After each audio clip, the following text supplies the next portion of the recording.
biraz çekeceğim. Ya maskeliklere bak.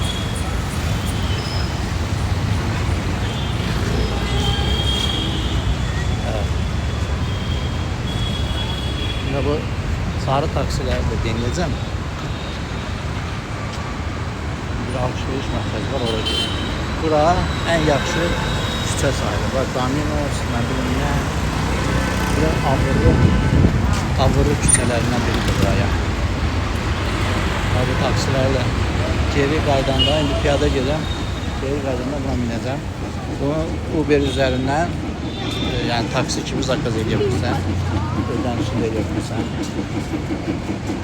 Sonra istəsən maske yani böyle de normal hava böyle bir maske de zakaz edebilirsən. Taksi kimi veyahut da maşın veyahut da o sarı 3 tekerli maske taksi sipariş edebilirsən. Sonra maşınların klasları değişir. Tipli maşınlar, büyük maşınlar. Yani burada ayakkabı düzeldir burada.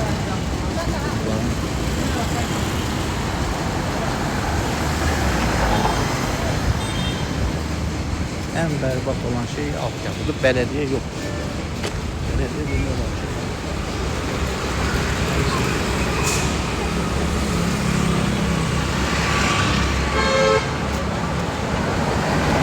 Belediye işlemiyor. Belediye anlayışı burada yok. Ancaq dörtdöküntü. Ama yaxşı oteller, yaxşı restoranlar, ondan sonra havalimanı, yani belə şeyler hamısı əladır.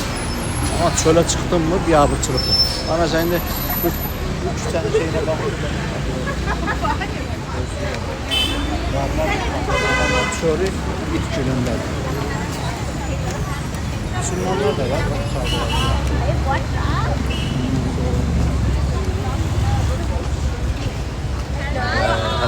Hello.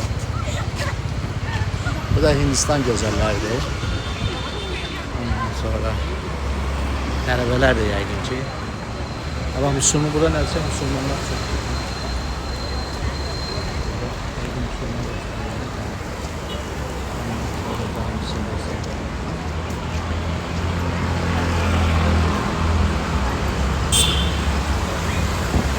Ye çok.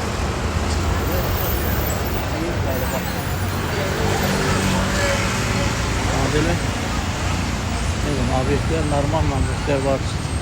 Süpermarkette mesela normal ne olur.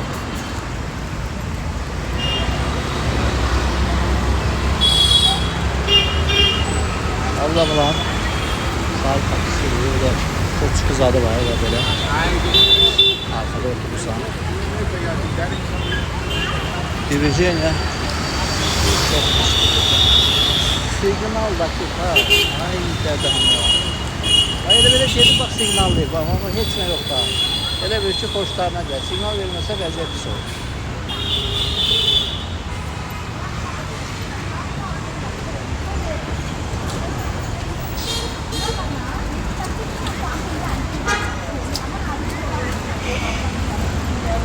Ama normal kafeler var.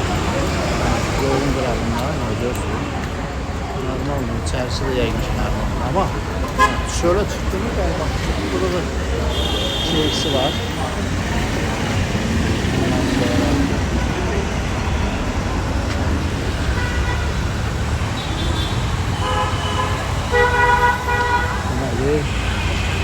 bir sent.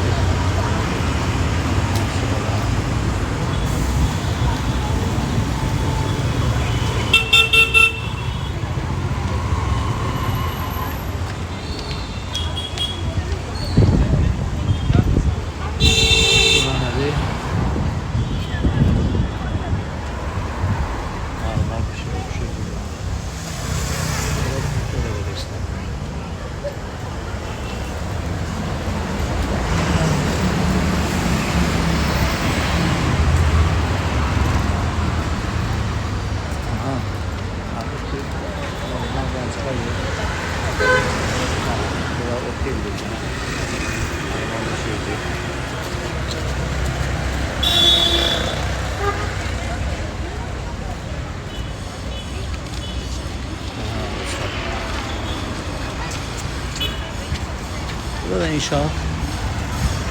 Geliyor.